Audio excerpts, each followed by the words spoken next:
Hello, I'm Hannah Kaplan, and this is the WCS Wild Audio Podcast, where you'll find reported audio stories covering the latest news and newsmakers from the Wildlife Conservation Society's Global Conservation Program, Zoos and Aquarium, and their many partners.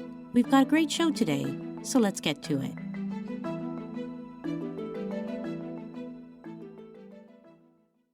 Last week, in part one of our series on bison conservation, we explored the historical role that WCS and its Indigenous and other partners played in helping to save the American bison from extinction and begin to restore this iconic species on tribal lands in the West. In part two, Wild Audio's Nat Moss reports on how critical partnerships across lines of geography, culture, and politics help to establish the bison as the national mammal of the United States. In some ways, the national mammal effort began over a century ago with the Bronx Zoo's founding director, William Hornaday. William Hornaday presumed they were going to go extinct. His first venture was to go out and collect specimens for taxonomic preservation, so that would be what we had, was those mounted specimens. But he had an epiphany and realized they could do more. That's Keith Aune, former head of the Wildlife Conservation Society's Bison program. WCS Executive Vice President for Public Affairs John Calvelli credits Keith for the inspiration to designate the bison as the U.S. national mammal. Keith Aune had a long and illustrious career in the public sector and then came and worked for us and coordinated our bison work. And he had done this research showing that William Hornaday had actually asked that the national mammal be the bison. In the first episode of our two-part series on the bison last week, Hannah Kaplan explored how bison, which once roamed the western plains of the United States in the tens of millions, had been reduced to near extinction by the turn of the 20th century by uncontrolled hunting. Keith Aune says that was the context in which Hornaday floated the national mammal idea. William Hornaday, in his appeal for the bison when they were first trying in 1905 to get people to consider conservation and restoration of this species, specifically mentions in a paragraph of his appeal that this is an animal that has national interest and focus and should be considered our national animal. It was in 1905 that Hornaday, with the support of President Theodore Roosevelt, had established the American Bison Society, or ABS, which you'll recall from our previous episode, helped organize the repopulation of bison in the western plains that helped save North America's largest mammal from extinction. By the 1930s, says Aune, the patriarchs of the ABS thought their work was done.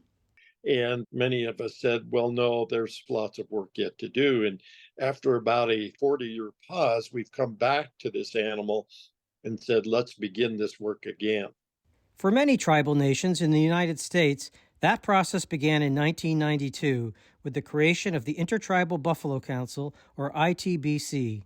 Jim Stone, who would later become ITBC Executive Director, recalls how a handful of tribes from South Dakota down to New Mexico were interested in buffalo restoration on tribal lands and established an organization to build on that idea. There's always been that native desire to have buffalo back on their lands and something that was missing. And so I think as you go through the 60s and the tribal power movement and you look at all the changes in government to government relationship and things that happened, it made it easier for tribes to access buffalo and bring them back to the land. Still, says Jim, it was never a given that this would happen. I don't know if there was ever a consideration that buffalo would come back, and I think when these things start happening, then with us, it's kind of like that rebirth. And so you have to kind of study and remember what that relationship was, for instance, when we harvested an animal, going back and looking at what were the songs, what were the ceremonies, how did we go about doing the hunt 100 years ago? So a lot of those things had kind of fallen by the wayside. You don't really have time to consider how things are going to come back. But once that situation arises and buffalo are back on our landscape, how are you reincorporating that traditional historic relationship that exists, in our words, since time immemorial? In 2005, Dave Carter was working with the NBA. No, not the Pro Basketball League, the National Bison Association, the leading group of bison producers, processors, and marketers. At the time, there were divisions between the three main bison constituencies, the Native American tribal community, the bison ranching community, and the conservation community.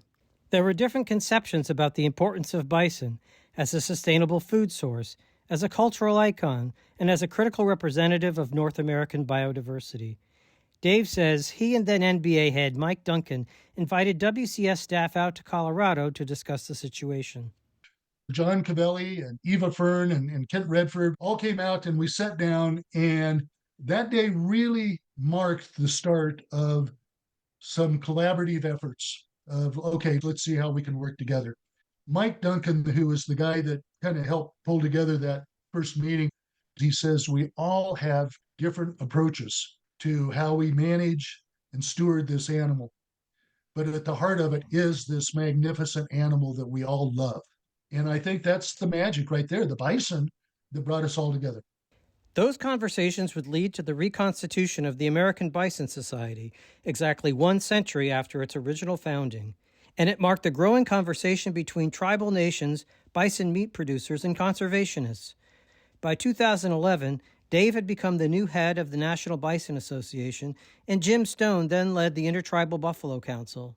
Dave remembers a conversation with Keith in Montana at the end of an ABS conference in Big Sky. Keith Aune from WCS and I were sitting out on the patio having a beer.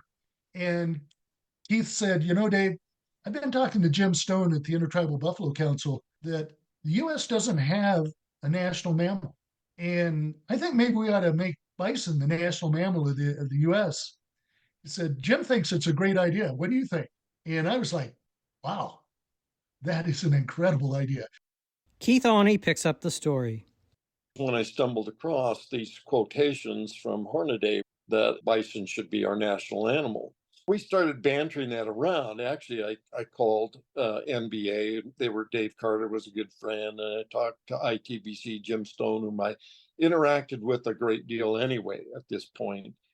And we started thinking about this, and we actually wrote up a case for bison as our national mammal in June of 2011. And we presented this to John Calvelli, who is a great friend and colleague, and I respect him greatly. He picked it up right away and figured this is something we can do. Keith came to us and said, this might be something that could help unite the business community, the civic community, the political community, that we could come together behind this simple concept of celebrating this animal that really helped shape America's history. So for all of us within WCS, we saw this as a great clarion call. But what we were able to do was bring the 3 groups together, the Intertribal Buffalo Council, the Wildlife Conservation Society, and the National Bison Association. And we started to map out a strategy on how we were going to work to designate the bison the national mammal. Just as Jim Stone, Dave Carter, and Keith Aune had to see through their different perspectives on the important role of bison in the American narrative, so too did John Calvelli work to thread the needle required to bring together congressional leaders with different political cultures, priorities, and perspectives necessary to push a bill through the U.S. Congress and be signed by the president. It began with the Bronx's liberal representative, Jose Serrano. The obvious first person to go to was Congressman Jose Serrano. Congressman Serrano represents the South Bronx. Congressman Serrano, during his tenure in Washington, D.C., was one of the Wildlife Conservation Society's best friends. This was an individual who understood that the Bronx Zoo was this amazing cultural institution in New York City, but he's also understood that the Bronx Zoo was the headquarters of this global organization that was helping to save biodiversity and protect wildlife. So we went to Congressman Serrano very early on and said, would this be something that you would do? And he said, I always love supporting initiatives that promote the greatness of the Bronx. So of course he quickly signed on. Out west, John and his team approached leaders who lived among bison and appreciated their contribution to the landscape, culture, and livelihoods of their constituents. There was Democratic Senator Tim Johnson of South Dakota and Republican Senator Mike Enzi of Wyoming, the original 2 Senate sponsors. Soon, Republican Senator John Hoeven of North Dakota would sign on, and Martin Heinrich, the Democratic Senator of New Mexico. There was then Representative Kristi Noem of South Dakota, now the state's governor, who was herself a bison rancher. And then there was Lacy Clay from Missouri, whose connection to the bison sprung not from the geography of his home or even his commitment to conservation. Again, here's John Calvelli. Early on, we went to Lacy Clay, and it was one of the more fascinating conversations because we were just asking for his support. And he said, no, I want to push this. I want to be one of the original sponsors of the legislation. And I said, Congressman, why do you care about this so deeply? You represent St. Louis, Missouri. And he said, my great uncle was a Buffalo soldier. And the buffalo has an important place in our family history. So by celebrating the bison, we're also recognizing the history and the legacy of my family and of my people. And I still get chills when I think about that conversation because it was coming from the heart. It was this individual saying, I'm going to do this because it's the right thing to do, and these are the types of initiatives that help bring our country together. To help impress upon this diverse group of congressional leadership a sense of public enthusiasm for the idea of the bison as the U.S. national mammal, John's team at WCS assembled a constituency drawn from, in addition to the NBA and the ITBC, the broader conservation community, including, especially, the passionate membership of the Association of Zoos and Aquariums. It was 2012, an election year. They called it Vote Bison. Keith Aune elaborates. We needed to expose Americans to the American bison once again. And so we were having phone calls amongst all of the partners. And eventually we would recruit a lot of other folks, NGOs, businesses, schools, academic institutions, into this idea of making bison our national mammal. Dave Carter describes the power of these collective voices when they gathered in the Capitol building to pursue this specific goal. All of a sudden, here was Sean Calvelli and Keith Aune from WCS and Jim Stone from the Intertribal Buffalo Council and Dave Carter from the National Bison Association, all in the office together, saying, here's something that's important to all three of us. And that was really powerful. And I think it elevated overall the stature of the bison in Washington, D.C. After a complication related to commemorative legislation was resolved, Jim Stone remembers the day he heard that the vote on the bill would be coming. It seemed like they were moving things through. Whatever little obstacles were there were removed, and the day was getting set and the mammal designation was being made. So that was a pretty amazing moment. On May 9th, 2016, President Barack Obama signed the National Bison Legacy Act into law, making the American bison the U.S. national mammal. Dave Carter says his only regret was that there wasn't time to get a live bison onto the south lawn of the White House. He and Jim Stone and Keith Aune all say that the national mammal designation is just the first step in bringing the bison back to a place of prominence it was held in our nation, ecologically, culturally, and as a healthy and sustainable food source. Here's Keith Aune. We're never going to go back to 60 million bison on the vast parts of the American West. But there are places left of substantial size, millions of acres or more, where we can have 1,000 bison and they can play their ecological role out much as they did 1,000 years ago and stay on that evolutionary pathway for millennia. Temperate grasslands are the least protected biome in the world, and they fast disappeared on us at the time of the great plowouts. But there are these places left, and I'm excited that there are people thinking about that and thinking about that larger scale. For John Calvelli, the success of the Vote Bison campaign demonstrates what can happen when an organized citizenry make their voices heard. And whether you're a regular Wild Audio listener or new to our podcast, that means you. The importance of our listeners and the role that they can play to help frame what the issues are is incredibly important. I think sometimes people feel a sense of cynicism. Oh, what's that letter going to do? Or why should I bother making that phone call? Please do not be cynical. I worked on Capitol Hill and I was the one getting those emails and getting those phone calls. And guess what? When they're hearing on an issue with that frequency and from that broad base of support, where you've got the business community, you've got the indigenous community, and you've got a conservation organization all coming together, that's powerful. That actually can move things. Jim Stone completes the thought.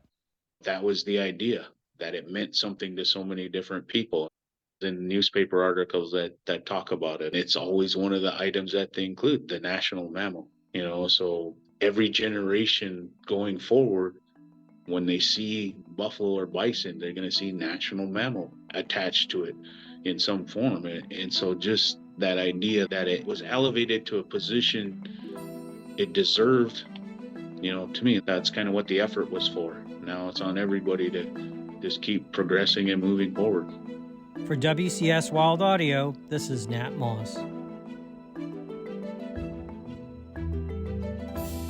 Today's episode was produced and reported by Nat Moss, with help from Hannah Kaplan and Dan Rosen. The WCS Wild Audio podcast is a production of the Wildlife Conservation Society. Please join us next week for a new episode. And don't forget to rate or review the show wherever you get your podcast.